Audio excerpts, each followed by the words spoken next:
Actually ಮಗಳಿಗೋಸ್ಕರನೇ ಮಾಡಿದ್ದು cinema. ಕತೆ ಚೆನ್ನಾಗಿತ್ತು. ಮಗಳು ಇದ್ಲು, ಮಗು ಬೇಕಿತ್ತು ಕತೆಗೆ, ಸೊ ಹಾಕೊಂಡು ಮಾಡಿಬಿಡಿ ಅಂತೇಳಿ ನಾನೇ ಮಾಡಿಸಿದ್ದು. ಫಸ್ಟ್ ನನಗೆ ಕೊಟ್ಬಿಟ್ಟಿದ್ದೀರಾ. ಓಕೆ, ಸ್ವಲ್ಪ ನರ್ವಸು. ಫಸ್ಟ್ ಆಫ್ ಆಲ್ ಎಲ್ರಿಗೂ ಥ್ಯಾಂಕ್ ಯು ಬಂದಿದ್ದಕ್ಕೆ. ಆಮೇಲೆ ಇನ್ನೊಂದು ಹೇಳೋದಂದರೆ, ಸಿಕ್ಕಾಪಟ್ಟೆ ಲೇಟ್ ಆಗಿಬಿಟ್ಟಿದೆ, 45 ಮಿನಿಟ್ಸ್ ಲೇಟ್ ಆಯಿತು. ಅದಕ್ಕೆ ಎಲ್ರಿಗೂ ಸಾರಿ, ಬೇಜಾರು ಮಾಡ್ಕೋಬೇಡಿ. ಇದಕ್ಕೆ ಕಾರಣ ನಮ್ಮ ಆ್ಯಕ್ಟರ್ಸು, ಹೀರೋಯಿನ್ ಬರಲಿಲ್ಲ, ಅವರು ಬರಬೇಕಿತ್ತು. ನಾವು 4 ಗಂಟೆ ಅಂತ ಹೇಳಿದ್ದೀವಿ. ಆ್ಯಕ್ಚುಲಿ 4 ಗಂಟೆ ಅಂದರೆ 4 ಗಂಟೆಗೆ ಇನ್ನೂ 15 ಮಿನಿಟ್ಸ್ ಅರ್ಲಿ ಬರಬೇಕಿತ್ತು. ಅವ್ರು ಯಾವ ಥರ ಟೈಮ್ ಸೆನ್ಸ್ ಫಾಲೋ ಮಾಡ್ತಾರೋ ನನಗೆ ಗೊತ್ತಿಲ್ಲ. ದಯವಿಟ್ಟು ನೀವೇ ಕ್ವಶನ್ ಮಾಡಬೇಕು. ಎಲ್ಲ ಹೋದ್ರೆ ಪಂಚಾಲಿಟಿ ಇಲ್ಲಾಂದರೆ ಯಾವ ಥರ ವರ್ಕೌಟ್ ಆಗುತ್ತೆ ಇದು? ನಾನು ಕಾಯ್ಬೋದು, ಬೇರೆಯವ್ರು ನಂತರ ಇರೋರು ಕಾಯ್ಬೇಕಲ್ವಾ? ಅದು ಅವ್ರು ತಿಳ್ಕೊಬೇಕು. ಅದಕ್ಕೋಸ್ಕರ ಲೇಟ್ ಆಗಿದ್ದೀನಿ, ಬೇರೆ ಏನು ಉದ್ದೇಶ ಇಲ್ಲ. ಸಾರಿ, ಎಲ್ಲ ಕ್ಷಮಿಸ್ಬಿಡಿ ಮತ್ತೊಂದು ಸಲ. ಸೊ ಸಿನಿಮಾ ಚೆನ್ನಾಗಿತ್ತು, ನಡೀತಾ ಇತ್ತು ಜರ್ನಿ. ನಡಿಬೇಕಾದ್ರೆ ಲಾಸ್ಟ್ 10 ಡೇಸ್ ಶೂಟಿಂಗಲ್ಲಿ ಆಕ್ಸಿಡೆಂಟಲ್ಲಿ ಸಡನ್ನಾಗಿ ರಾಕಿ ತೀರ್ಕೊಂಡ್ಬಿಟ್ಟ. ತೀರ್ಕೊಂಡ ತಕ್ಷಣ ಶೂಟಿಂಗ್ ಸ್ಟಾಪ್. ಇದು ರಾಣ ತುಂಬ ಚಿಕ್ಕ ನಾಯಿ, ಅವನು ಆ ಸೈಜಿಗೆ ಬರೋವರೆಗೂ ವೆಯ್ಟ್ ಮಾಡಿದ್ವಿ ನಾವು. ಸಿನಿಮಾ ಲೇಟ್ ಆಗೋಕ್ಕೆ ರೀಸನ್ ಏನಾದ್ರು ಇದ್ರೆ ಅದೇ, ನಾವು ಅಷ್ಟು ದಪ್ಪ ಆಗೋವರೆಗೂ ಕಾಯ್ದು ಲಾಸ್ಟ್ ಕ್ಲೈಮ್ಯಾಕ್ಸ್ ಶೂಟ್ ಮಾಡಿದ್ದೆ ಇವನ್ನ ಇಟ್ಕೊಂಡು. ಆಕ್ಸಿಡೆಂಟ್, ಟ್ರೈನರ್ ಏನೋ ವಾಕಿಂಗ್ ಕರ್ಕೊಂಡು ಹೋಗ್ಬೇಕಾದ್ರೆ ಸುಮ್ಮನಹಳ್ಳಿ ಬ್ರಿಡ್ಜ್ ಹತ್ರ ಆಕ್ಸಿಡೆಂಟ್ ಆಗೋಯ್ತಂತೆ. ಸ್ಕೂಲು ವ್ಯಾನು ರಿವರ್ಸ್ ತೆಗಿಬೇಕಾದ್ರೆ ಗುದ್ಬಿಟ್ಟಿದೆ. ಕೇಸೆಲ್ಲ ಆಗಿತ್ತು, ನಾನೇ ಕಂಪ್ಲೇಂಟ್ ಎಲ್ಲ ಮಾಡಿಸಿದ್ದೆ ಅಲ್ಲೇ ಸ್ಟೇಷನ್ಗೆ. ಆಮೇಲೆ ಏನಾಯಿತು, ಅವರು ಕಾಂಟ್ಯಾಕ್ಟಲ್ಲಿ ಇರಲಿಲ್ಲ. ಆಮೇಲೆ ಇವನು ದೊಡ್ಡವನಾಗೋವರೆಗೂ ವೆಯ್ಟ್ ಮಾಡಿ, ಅದಕ್ಕೆ ನಾವು 2 ವರ್ಷ ಲೇಟ್ ಆಗೋಯ್ತು ಸಿನಿಮಾ. ಅದು ಆ್ಯಕ್ಚುಲಿ ಜನಕ್ಕೆ ಏನು ಅಂದ್ಕೊಂಡಿದ್ರೆ, ಯಾಕೆ ಇಷ್ಟು ಲೇಟು, ಅವ್ರಿಗೇನೂ ಗೊತ್ತಿಲ್ಲ ರೀಸನ್ನು. ನಾವೆಲ್ಲೂ ಡಿಸ್ಕ್ಲೋಸ್ ಮಾಡಿರಲಿಲ್ಲ, ಯಾರಿಗೂ ಹೇಳಿರಲಿಲ್ಲ. ರೀಸನ್ ಏನಂದರೆ, ಏನಂತ ಹೇಳ್ತೀರಿ, ನಾಯಿ ಸತ್ತೋಯ್ತು ಅಂತ ಸುಮ್ಮನೆ ಸೆಂಟಿಮೆಂಟ್ ಇಟ್ಕೊಂಡು ಏನೋ ಮಾಡೋಕ್ಕಾಗಲ್ಲ. ಸೊ ಹಂಗಾಗಿ ಇನ್ನು ವೆಯ್ಟ್ ಮಾಡಿ ಸುಮಾರು 1 ವರ್ಷ ವೆಯ್ಟ್ ಮಾಡಿದ್ವಿ ಅನಿಸುತ್ತೆ. 1 ವರ್ಷ ವೆಯ್ಟ್ ಮಾಡಿದ್ವಿ ಅವನಿಗೋಸ್ಕರ. ಸೊ ದೊಡ್ಡವನಾದ, ಸಿನಿಮಾ ಮುಗೀತು. ಸೊ ಅದೊಂದು ಸ್ಪೆಷಲ್ ಅಂದರೆ ಅದಕ್ಕೆ ಇವನ್ನ ಇಟ್ಕೊಂಡೇ ನಾವು ಲಾಂಚ್ ಮಾಡಿದ್ವಿ, ಬೇರೆ ಯಾರನ್ನೂ ಕರೆಸಲೇ ಇಲ್ಲ ನಾವು.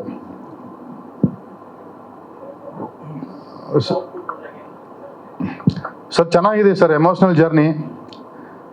ಜನಕ್ಕೆ ಟಚ್ ಆಗುತ್ತೆ. ಯಾರು ಪ್ರಾಣಿ ಪ್ರಿಯರು ಯಾರಿದ್ದಾರೆ ನೋಡಿ, ಅವ್ರಿಗೆ ತುಂಬ ಇಷ್ಟ ಆಗುತ್ತೆ ನಾಯಿ. ಆಮೇಲೆ ಇದಕ್ಕಿಂತ ಲಾಯಲ್ ಪ್ರಾಣಿ ಭೂಮಿ ಮೇಲೆ ಯಾರೂ ಇಲ್ಲ. ನಮ್ಮ ಮನುಷ್ಯರೇ ಇಲ್ಲ ಲಾಯಲ್ ಆಗಿ. ನಾವು ಹೇಳ್ಬೇಕಲ್ಲ, ಏನು ಹೇಳ್ಬೇಕಾಗಿಲ್ಲ ಅದ್ರ ಬಗ್ಗೆ. ಮನುಷ್ಯರೇ ಇಲ್ಲ ಲಾಯಲ್, ಅಷ್ಟೊಂದು ಲಾಯಲ್ ಪ್ರಾಣಿ ಅದು. ತುಂಬ ಚೆನ್ನಾಗಿದೆ, ಎಮೋಷ್ನಲ್ ಕನೆಕ್ಟ್ ಆಗುತ್ತೆ.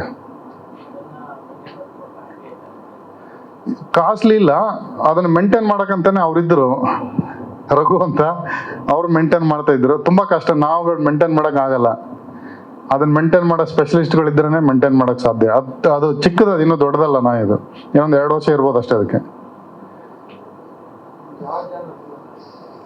ಸರ್ ಇದು sentiment movie, sentiment drama, suspense ಇದೆ, ಸೆಂಟಿಮೆಂಟ್. ಮಗು ಮತ್ತು ನಾಯಿ ಫ್ಯಾಮಿಲಿಗೆ ಅಟ್ಯಾಚ್ ಆದರೆ ಹೆಂಗಿರುತ್ತೆ ಮಗು ನಾಯಿ ಅಂತ ಹೇಳ್ಬಿಟ್ಟು ಒಂದು ಪ್ರೀತಿ ವಿಶ್ವಾಸ ತೋರಿಸಿದ್ವಿ ಅಷ್ಟೇ.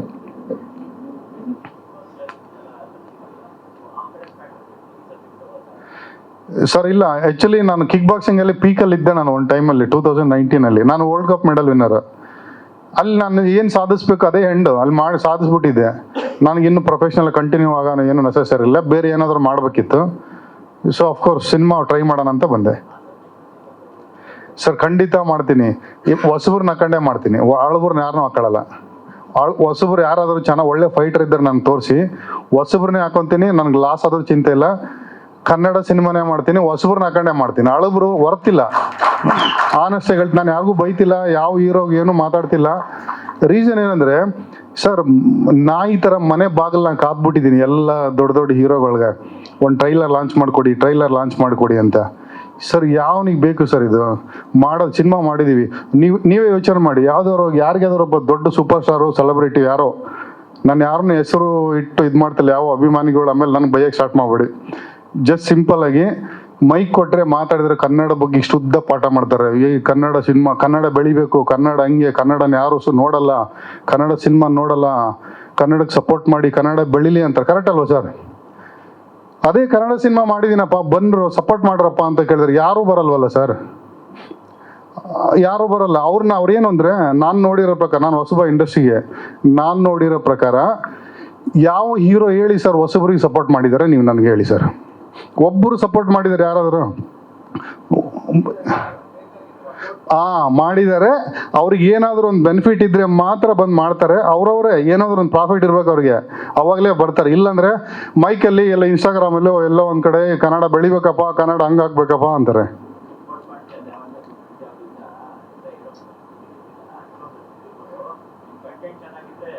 ಖಂಡಿತ ಆಗುತ್ತೆ. ಅದಕ್ಕೋಸ್ಕರ ನಾವು ನಮಗೆ ರಾಣ ನಾಯಿನೇ ಬಾಸ್, ನಾಯಿನೇ ಇಟ್ಕೊಂಡೇ ನಾವು ಸಿನಿಮಾ ಮಾಡಿದೀವಿ. ಆಮೇಲೆ ಇನ್ನೊಂದು ಏನಂದ್ರೆ ಲೂಸ್ ಮಾದ ಯೋಗಿ ಅವರು ನಮಗೆ ತುಂಬಾ ರೆಸ್ಪಾನ್ಸ್ ಮಾಡಿದ್ದಾರೆ. ಇದಕ್ಕೆ ಮುಹೂರ್ತಕ್ಕೆಲ್ಲ ಬಂದಿದ್ರು. ನಾವು ಅದು ಅಲ್ಲದೆ ಉಮಾಪತಿ ಶ್ರೀನಿವಾಸ್ ಗೌಡ ಅಣ್ಣ ಅವರು ಕೂಡ ನಮ್ಮ ಬ್ಯಾಕ್ಗ್ರೌಂಡೇ. ಅವ್ರು ಯಾವಾಗ ಕರೆದ್ರು ನಮಗೆ ಇಲ್ಲ ಅಂತ ಹೇಳಿಲ್ಲ, ಬಂದಿದ್ದಾರೆ. ಇವ್ರಿಬ್ಬರನ್ನ ಬಿಟ್ರೆ ಬೇರೆ ನಾನು ಹೇಳ್ತೀನಿ ನೋಡಿ, ಎಲ್ಲ ಸ್ವಾರ್ಥಿಗಳು ಸರ್. ಅವ್ರು ನೋಡ್ಕೊಂಡು ಅವ್ರು ಹೋಗ್ತಾ ಇರ್ತಾರೆ, ಬೇರೆ ಯಾರಿಗೂ ಸಪೋರ್ಟ್ ಮಾಡಲ್ಲ. ಕೇಳಿದ್ರೆ ಯಾಕೆ ಮಾಡ್ಬೇಕು ಅಂತಾರೆ, ಇಲ್ಲ ಇನ್ನೊಂದು ವರ್ಷನಲ್ಲಿ ನೋಡಿದ್ರೆ ಕನ್ನಡ ಬೆಳಿಬೇಕರಪ್ಪ, ಕನ್ನಡ ಬೆಳೆಸ್ರಪ್ಪ, ಇನ್ನೊಂದು ವರ್ಷ ಹಿಂಗೆ ಸ್ಟ್ರೈಟ್ ಆಗಿ ಹೋದ್ರೆ ಅದೇ ಕನ್ನಡ ಸಿನಿಮಾ ಮಾಡಿನಂದ್ರೆ ಯಾವನು ಬರಲ್ಲ ಸರ್, ಯಾರು ಹೆಲ್ಪ್ ಮಾಡೋಕ್ಕೆ ಬರಲ್ಲ.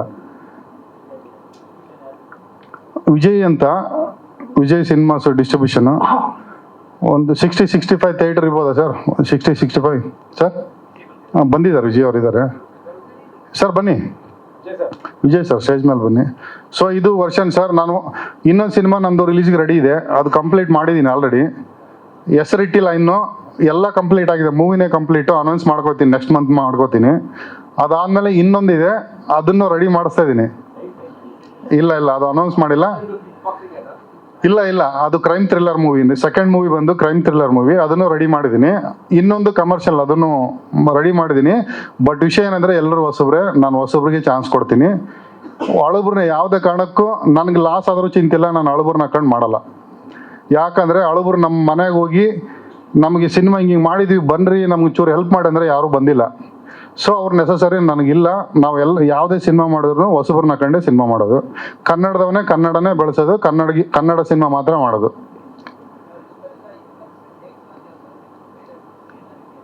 ಕೇಳಿಸ್ಲಿಲ್ಲ ಸರ್? ನಾನು ರಿಯಲ್ ಎಸ್ಟೇಟ್ ಮಾಡ್ತೀನಿ, ಜೊತೆಗೆ ಅಡ್ವೊಕೇಟು. ರಿಯಲ್ ಎಸ್ಟೇಟ್ ಮಾಡ್ತೀನಿ, ನನ್ನ ಜಿಮ್ಗಳಿದ್ದಾವೆ. ನಾನು ಫುಲ್ ಟೈಮ್ ರಿಯಲ್ ಎಸ್ಟೇಟ್ ಮಾಡ್ತೀನಿ. ಹೌದು sir, full time real estate ಮಾಡ್ತೀನಿ, ಜೊತೆಗೆ ಜಿಮ್ಗಳೆಲ್ಲ ಇದ್ದಾವೆ. ರಿಯಲ್ ಎಸ್ಟೇಟ್ ನನ್ನ ಬಿಸ್ನೆಸ್ಸು ಸರ್.